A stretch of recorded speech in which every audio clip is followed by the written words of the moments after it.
Hey friends, Elizabeth here from Plant-Based Bride, and welcome back to another video. In today's video, I'm setting up my bullet journal for April 2020, and this theme this month was chosen by my patrons. I will pretty frequently ask my patrons to vote in exclusive polls to help me pick out a theme. This video is kindly sponsored by Skillshare. I will talk to you more about them at the end of the video, but for now, let's hop right into the planning.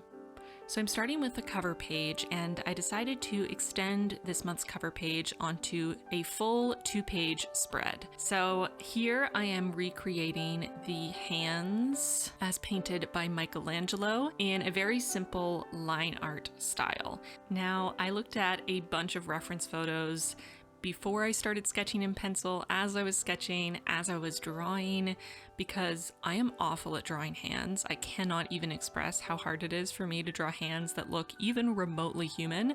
So the fact that I was able to get a, in my opinion, not too bad approximation of human hands is just, it's a miracle if I'm being honest. So definitely do not shy away from using a bunch of references if you're struggling to draw something, if you feel like you can't quite get the proportions right. And you can see that the fingers on the right side were a bit too short. The proportions seemed off, so I made them a little bit longer to accommodate. Luckily, my idea for the cover page allowed me to extend the fingers a little bit.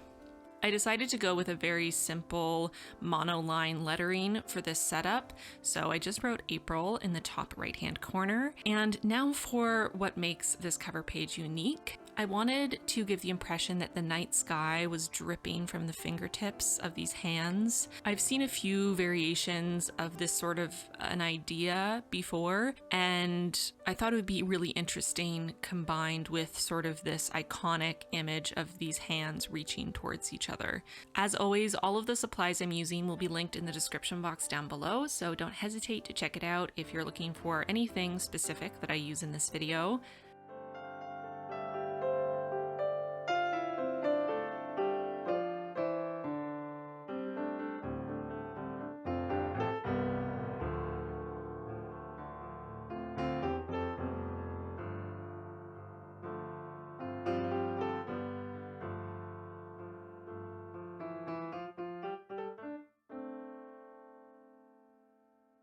Once I had all the black filled in and I gave it sufficient time to dry, I went in with my gold watercolor and a very fine-tipped detail brush to add all of the stars.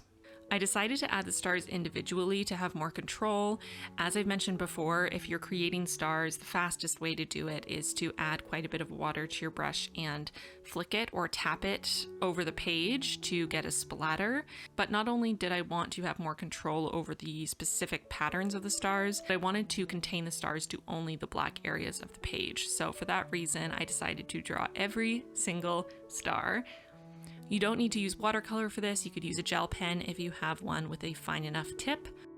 I also decided to mix in a few different types of stars. So I have some stars that maybe look like they are flashing, having light radiating out from them. I have stars of different sizes. I tried to create some areas that look like they could be part of a galaxy with more stars collected together.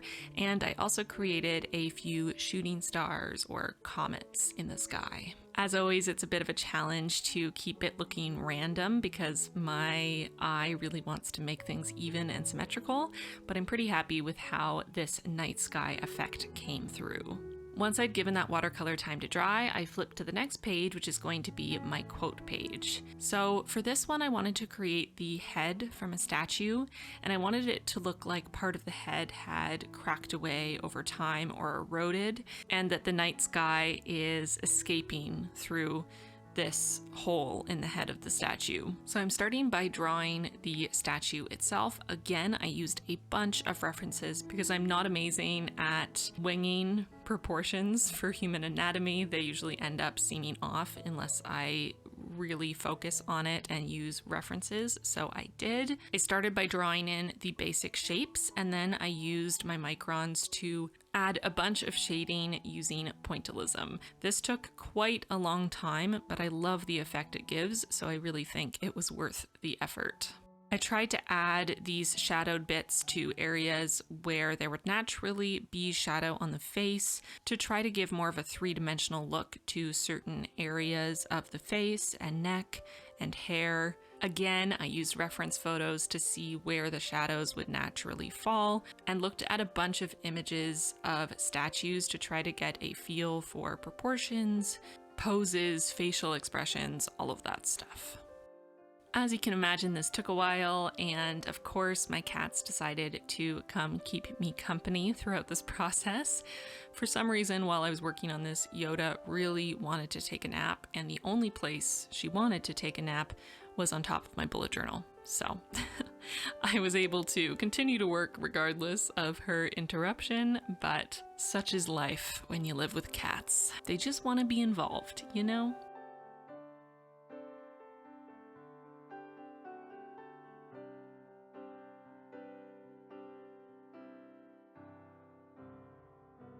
Once I was happy with the shading, I added the cracked edge on the head and tried to add some shading to that as well so it would fit in with the rest of the sculpture. Then I dipped into my watercolor. I created a really light gray to use as a wash, and then I created a darker gray as a transition between the lighter edge and what will end up being a pure black center on this sky.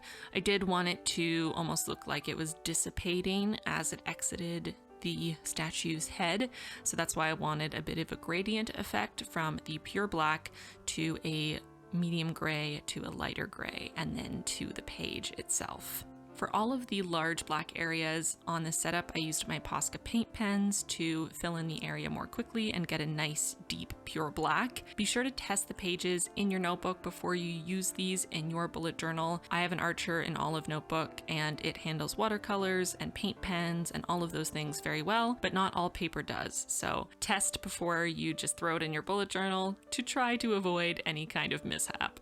While I was letting that section dry, I decided to add the quote that I'm using this month, which is, "The darkest nights produce the brightest stars."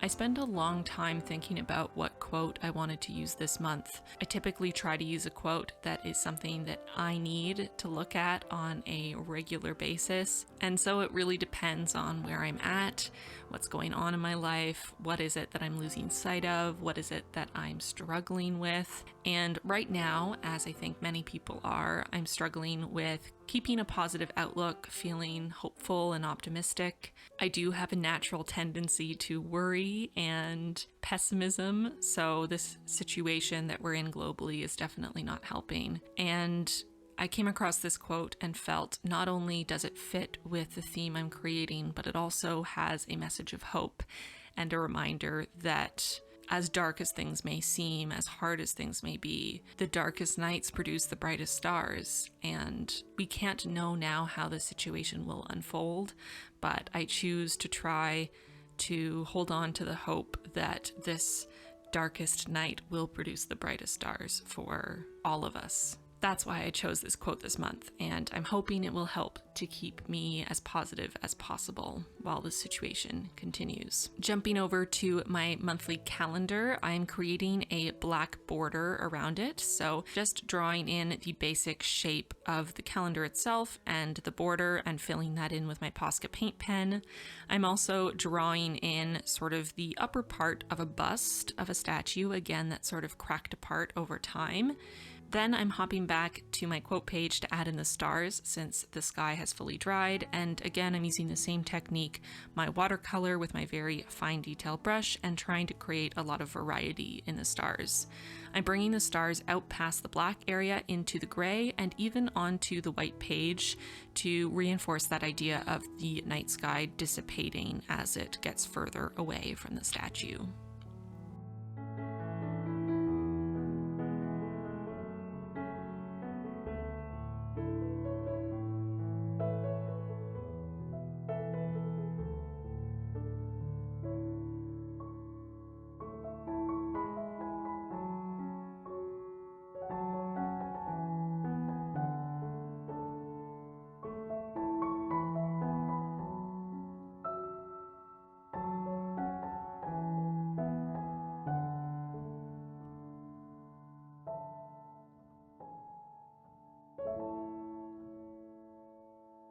Now flipping back to the calendar where the black has dried, and I'm writing in April and the days of the week along the top of the calendar using a gold gel pen, and then going over that gold gel pen with my watercolor.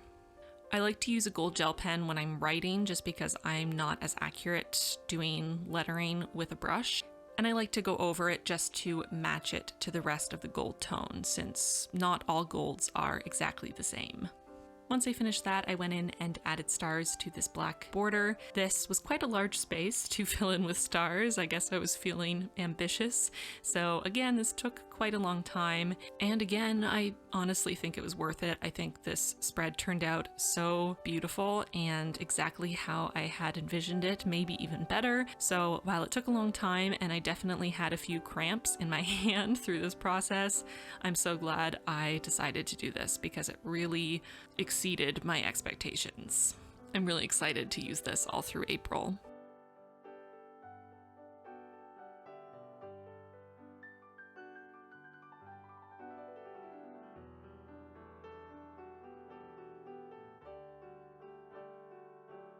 I left all of that paint to dry, and then I flipped to the last spread of this setup, which will be the first weekly for April. As per usual, I'm using a rolling weekly, and if you're not familiar, I will link my video where I explain in detail why I use this weekly setup, how to set it up, how it works, the brilliance inherent in the rolling weekly, so check it out if you're not familiar. This time around, I'm doing the 2-page spread, which gives less space for every single day. I found since being in self-isolation that I am using less space in my bullet journal, so I've been using the 2-page spread over the 3-page spread with the faux Dutch door lately, so I decided to do that for the first week of April, since I assume if we are still in this sort of quarantine situation that I will still be using a little bit less space every day. I decided to start by separating all of the days on the left side of the spread with black bars, the one at the top being the thickest, and then making thinner bars all the way down the spread. I also created a section in the center to look like the page has cracked and we're seeing through the page into the night sky beyond. This crack in the page idea was inspired by Hannah Maria Plans, who I follow on Instagram, so I will link the post that they made with their version of this in the description box. You can check out what I was inspired by. When I saw this on my feed, I knew I needed to do something like this, and I've had it in my saved folder on Instagram for a while, and when my patrons voted on this theme and I was thinking about what I would do, I remembered that post and was very happy that Hannah had shared that because I love this idea. So again, check out their post in the description box if you want to see what this was inspired by. I used a light gray Tombow to add a shadow to the edges and the cracks to try to give it more of a 3-dimensional look. I decided to add the lettering for the days, half on the black bar and half not, and to do the lettering half and half with black pen and the gold. I think it looks pretty cool. Then I went in and added the stars to all of these black bars.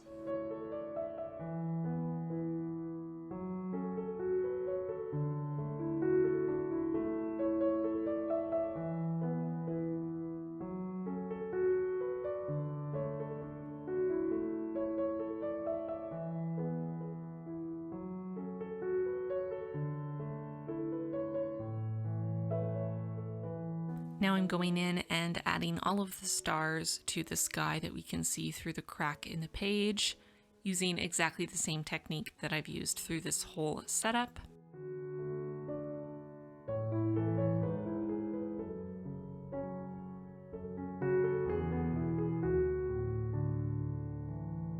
I decided that I wanted a black bar on the right side of the page as well. It felt a little unbalanced, so I decided to bring the thicker black bar at the top of the page all the way across the spread. I'm realizing now in looking at it that I forgot to add back in the days of the week for the task list. I'll just add those underneath that black bar using my fine liner or my gold gel pen, depending on what mood I'm in. And with that, all of the spreads for this setup are finished. Before I show you the full flip through, I want to talk to you about today's sponsor, Skillshare. Skillshare is an online learning community that offers membership with meaning. With so much to explore, real projects to create, and the support of fellow creatives, Skillshare empowers you to accomplish real growth. Especially at this time when so many of us are stuck at home and have more free time than we're used to, a service like Skillshare is indispensable. I highly recommend that you choose one or more classes to dive into at this time to take advantage of this situation to learn a new skill or refine skills that you already have.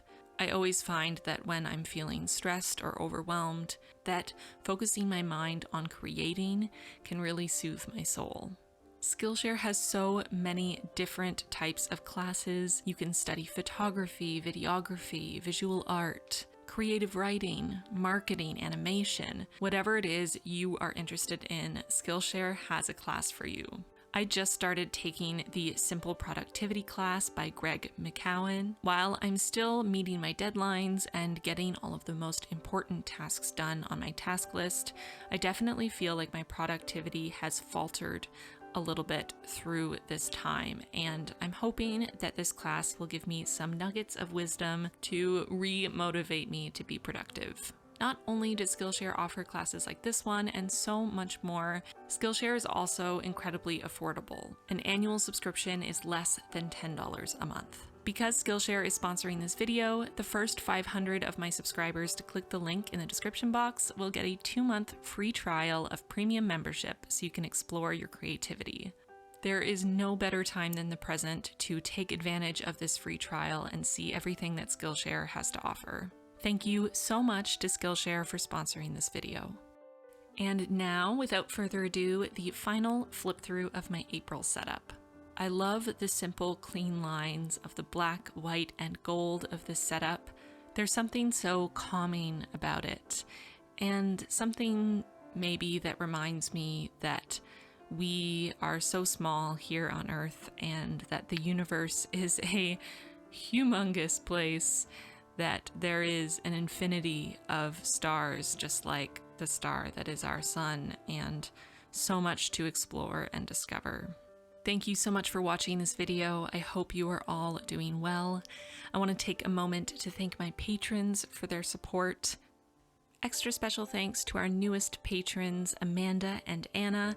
Welcome to the squad. We are so excited to have you. If you at home want to join the squad, if you're interested in some printables of this month's setup, feel free. There's a link in the card and in the description box down below. We also have a Discord where we all hang out and chat and support each other at this time, and it's a really lovely community of humans. Thank you again for watching this video, and I will see you very soon in my next one. Bye, friends. If you're looking for something else to watch, I recommend you check out this video or this video.